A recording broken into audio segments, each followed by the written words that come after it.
Estamos dando la bienvenida a la señal aquí en la gráfica a César Biondini. ¿Qué tal, César? Gabriel Fernández te saluda. ¿Cómo estás? ¿Cómo estás, Gabriel? Un gusto saludarte y un gusto, bueno, saludar a todo el equipo y a todos los oyentes de la gráfica ahí de la radio. Un placer charlar con vos. A ver, ¿cuándo te enteraste que la política te iba a interesar? ¿Cuándo te diste cuenta que, y esto es para mí? Creo que desde chico, yo me crié en unidades básicas, Ujú. porque en la década del 80, digamos, ya existía la agrupación que conducía a mi padre, que está dentro del PJ, que era Alerta Nacional, y yo ya en ese momento convivía en mi día a día con un montón de militantes, de dirigentes, etcétera, etcétera. Iba a actos desde que yo era chico, porque bueno, tanto mi padre como mi madre, ellos siempre me enseñaron la importancia de comprometerse y de militar. Y desde ese momento ya me gustaba. Después con la adolescencia, bueno, uno, digamos, a veces bueno, se orienta más en la educación, etcétera, etcétera, pero creo que también en la universidad, cuando ya estaba estudiando para abogacía, ya estaba interesado y ahí es donde terminé de reafirmar mi vocación política, digamos, y bueno, mi intención de poder militar. Mencionaste Alerta Nacional. ¿Sos consciente de los debates que se han generado en derredor del lineamiento político de Alerta Nacional a lo largo de los años? ¿Qué balance haces? Sí, coincido. Mira, yo creo que hay muchas cuestiones que se han dicho, muchas cuestiones que en definitiva hay conceptos erróneos. Yo de lo que viví, de lo que yo, bueno, lo cuento desde adentro, digamos, ¿no? Ujú. Evidentemente también tengo una posición familiar en el medio, pero yo siempre lo que vi de Alerta y yo todos los compañeros que conocí allí eran gente que realmente era peronista, que creía en una causa nacional, que denunciaba cuestiones que después el tiempo terminó dándoles la razón a todo lo que se hablaba en esa época, más allá de que, bueno, yo creo que también eran debates de otra época, ¿no? De repente uno hoy ve la política de otra manera, pero bueno, yo creo que en ese momento, después de que había terminado el gobierno militar y de, bueno, también vamos a reconocer que el gobierno de Alfonsín muchas veces hoy se lo pinta como que era todo color de rosa y bueno, estaba la coordinadora que no eran precisamente niños tranquilos. Entonces, bueno, creo que era una época mucho más, digamos, exaltada desde los diferentes lados. Pero la verdad que siempre yo lo sostengo y lo digo, yo de esa época era un chico, era un niño, ¿no? No puedo decir mucho de la parte de la militancia, pero yo la gente que les conocía o los valores que se me inculcaron son los valores que hoy sostengo, que son los valores, digamos, de creer en la patria, de creer en la nación, de creer en la causa nacional, de creer que la Argentina no es esto que nos quieren vender los liberales, que sea una simple factoría al servicio de Inglaterra o de Estados Unidos, sino que sea una nación orgullosa y próspera y sobre todo una nación independiente. Para construir un movimiento que lleve adelante esas banderas, ¿qué integrantes imaginás? Porque una de las características eh, con las cuales fue señalado Alerta Nacional es la de sectorizar, es decir, aferrarse demasiado a una vertiente, dejando afuera otras, descalificando a otras. ¿Es así? ¿Pensás que tiene que ser una acción contenedora la configuración del movimiento nacional en la nueva etapa?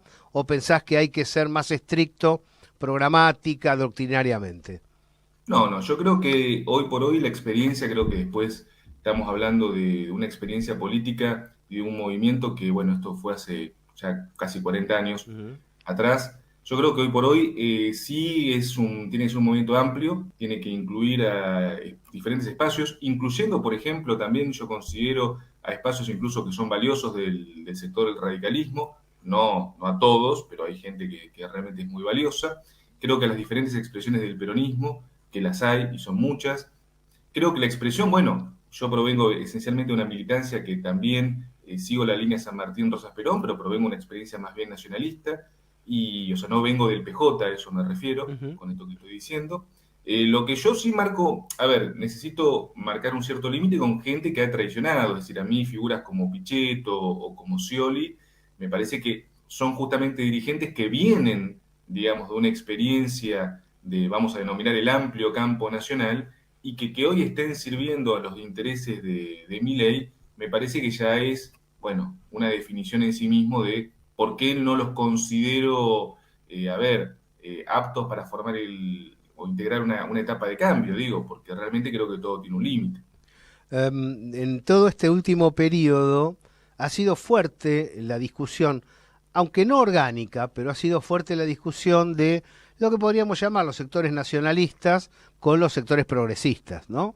Sí. Todos bajo el amparo de una definición nacional popular, unos lo entienden de un modo, otros lo entienden de otro. ¿Cuál es tu postura sobre este debate? Que involucra tema de derechos humanos, involucra una serie de cuestiones que para muchos sectores internos del movimiento son trascendentes. No, coincido. Me parece que creo que ha habido una extremización de los dos espacios, te soy Ujú. sincero. Ajá. Me parece que eso es una Qué cuestión que hay que interesante definir. definición. Me parece que los dos espacios en su momento se extremizaron.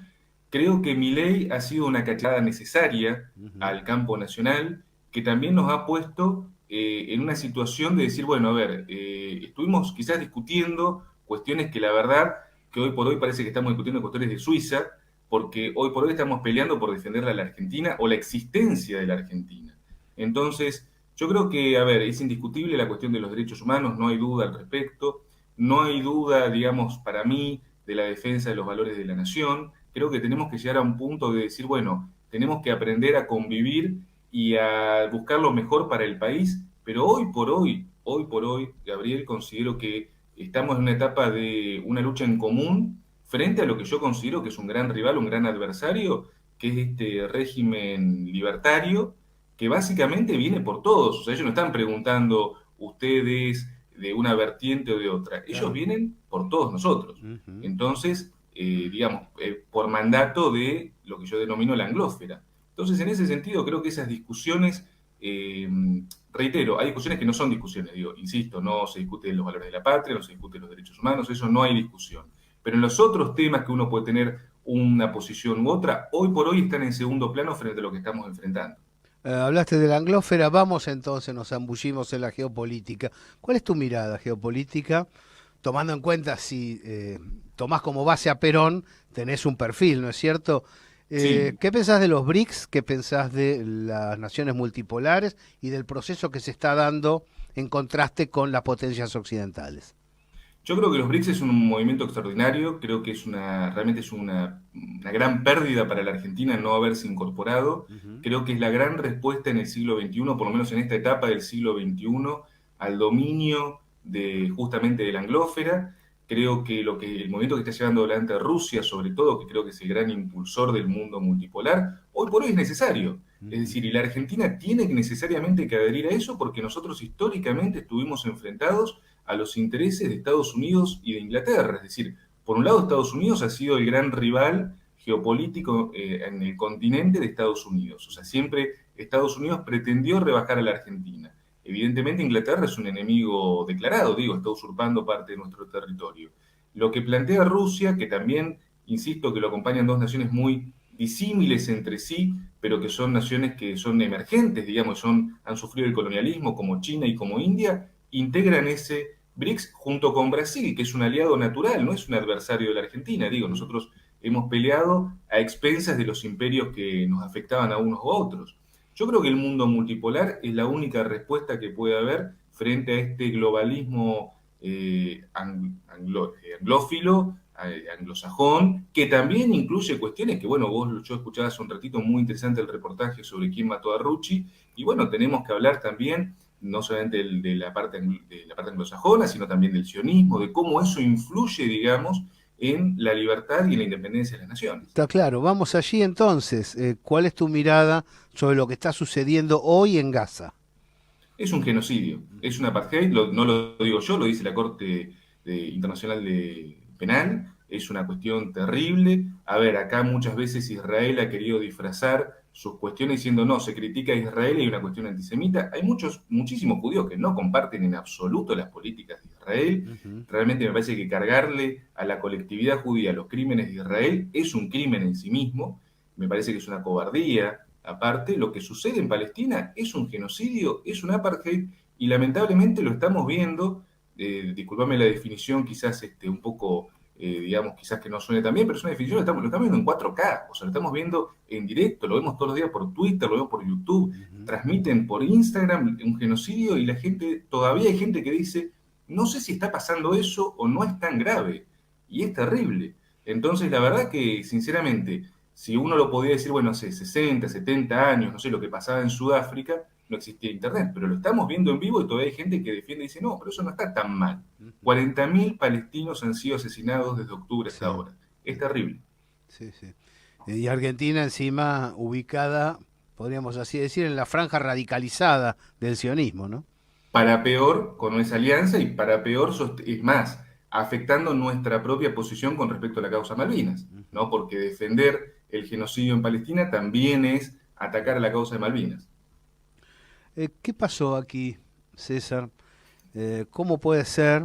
Nos hemos preguntado varias veces con tantos amigos, compañeros, que un pueblo históricamente nacional, con una bandera que siempre ha respaldado determinados valores que están relacionados con la nación, con la industria, con la justicia social, haya sufragado por un presidente de esta naturaleza, por un movimiento liberal radicalizado como el que lleva adelante. ¿Qué nos ha pasado como argentinos en tu balance?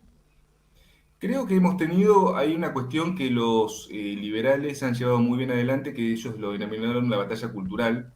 Quizás hubo una generación que se descuidó, una generación que se terminó educando por redes sociales, que terminó siendo bombardeada por mensajes mentirosos, también con una, hay que decirlo, con una prensa muy cómplice, que terminó dibujando un Milei que lo crearon como un personaje divertido. También una generación quizás un poco más grande que no supo tener, no aprendió del pasado, o sea, porque digo, yo era adolescente, pero yo viví el menemismo, me acuerdo perfectamente lo que era el menemismo y me acuerdo que no era nada de lo que los chicos dicen que era.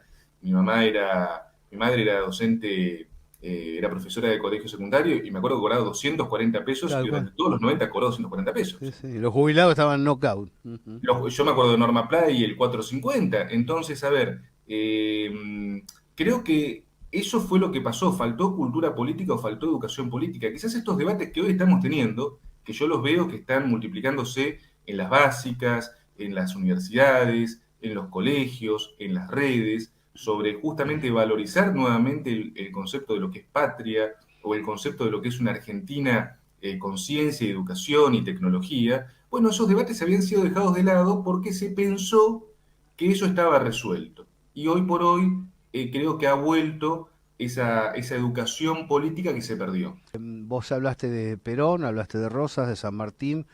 ¿Qué caracterización haces del mitrismo y del liberalismo real, más allá de quién se denomine tal o cual, en la República Argentina, César? No, el mitrismo ha sido lamentablemente un cáncer para la historiografía argentina. O sea, el Ujú. mitrismo ha desfigurado absolutamente todos los próceres, ha desfigurado la figura de San Martín, ha condenado la figura de Rosas, ha hecho del siglo XIX, por lo menos hasta la aparición de Saldías y después de todo el revisionismo histórico, una pantomima de nuestra historia. Ha inventado héroes que no lo eran y ha convertido en villanos a aquellos que realmente eran héroes. Con respecto al liberalismo, el liberalismo siempre ha sido la pata, la quinta columna de la anglósfera en la Argentina. Ujú. Desde la época, digamos, después de la Revolución de Mayo, ellos siempre operaron, ya sean los directoriales, los unitarios o los uniformes o los disfraces que hayan utilizado, hoy los libertarios y los macristas, son siempre los mismos, o sea, son la fuerza, digamos, interna de cipayos que opera para vender al país. Yo lo caracterizo así, digamos. Es un Ujú. poco crudo porque alguna gente me dice, pero yo soy liberal, pero no soy cipayo. Bueno, pero si sos liberal, estás un poco equivocado, digamos. Ujú. Revisá tus libros, porque la verdad que no. El liberalismo y la concepción de la nación son bastante distintos. Hace poco dijiste, no se puede seguir esperando porque van a dejar el país destruido. Entraste en polémica con aquellos que dicen, no, mirá, acá hay una institucionalidad, tiene que durar 4 años, no hay nada que hacer. ¿Cuál es tu visión sobre la continuidad del gobierno de Milei? ¿Cuál es tu mirada sobre lo que habría que hacer en estas circunstancias que estamos padeciendo con respecto a estas autoridades que están al frente del Estado, destruyéndolo? Mira, yo considero, Gabriel, que en la medida que continúe mi ley, el país va a estar cada vez peor. Yo creo que el remedio constitucional que lo prevé la Carta Magna es el juicio político. Yo Ujú. entiendo que haya diputados y haya senadores que dicen, no, bueno, todavía no están los votos. Bueno, pero están las causales, o sea, hay que exponer las causales y hay que llevarlas al Congreso y hay que plantearlo en el recinto, abiertamente. Digo, en el 2022 o 2022, Milei no tuvo ningún empacho en pedir un juicio político contra Alberto Fernández. Entonces yo digo, ¿qué es esta cuestión de las buenas formas de que el tipo está destruyendo al país, pero no, tengamos cuidado a ver si alguien nos critica por redes sociales? No es golpismo. Todo lo que ha hecho Milei en estos 8 meses son enormes causales de juicio político. Entonces, yo simplemente sostengo que en la medida que se lo deje trabajar a campo traviesa, que incluso se le han dado las facultades extraordinarias que se le han delegado, que ya son inconstitucionales de por sí, más todo lo que estamos sufriendo, vamos a tener un estallido social. Entonces, lo que estamos tratando es de prevenir el estallido social. Milei es una figura que claramente no está en sus cabales. Yo sostengo que no pasa una prueba psiquiátrica, pero aparte, más allá de la prueba psiquiátrica y que no está en sus cabales, que eso sería un problema casi personal, el problema es que está entregando al país y lo está loteando y está haciendo ingresar a las tropas extranjeras, está entregando el control de la ciberdefensa, de los ríos interiores, de la parte marítima, de la parte aérea, está transando con Estados Unidos, con Inglaterra, nos está metiendo en la guerra de Ucrania. Es decir, o sea, acá vamos a tener una gran crisis y yo después no quiero que vengan esos mismos diputados y senadores a decir, bueno, no pudimos hacer nada. Pudieron hacer algo, para eso se les dio una banca. César Biondini, ¿qué rol le asignarías a las Fuerzas Armadas en la República Argentina? ¿Cuál sería el lugar que te imaginás que deben llevar adelante más allá de la letra constitucional? No, yo creo que el rol que tienen que tener las Fuerzas Armadas es el rol que siempre se imaginó para ellas, que lo imaginó San Martín, que es la defensa de la patria de amenazas externas. Ujú. Es, digamos, el rol para el cual han sido formados. El otro día, justamente, por eso me preocupó mucho en la cena de camaradería de las Fuerzas Armadas, cuando Milei empezó a hablar de que había cambiado el paradigma, entonces que ahora ya no teníamos hipótesis de conflicto externas, sino que en realidad las Fuerzas Armadas, como estamos pasando, no sé, una especie de luna de miel con la OTAN, tenemos que soportar que las Fuerzas Armadas sean una especie de Guardia Nacional tipo Puerto Rico y que empiecen a hacer controles policiales. Ujú. Eso es ridículo, no es la función de las Fuerzas Armadas y también es peligroso porque está dejando el control de las fronteras y de nuestra protección exterior en manos de Estados Unidos. Yo creo que las Fuerzas Armadas han sido creadas para defender al país de amenazas externas y esa es su función. Son una columna vertebral, yo las reivindico en esa función, pero también hay que entender que otra función no les corresponde.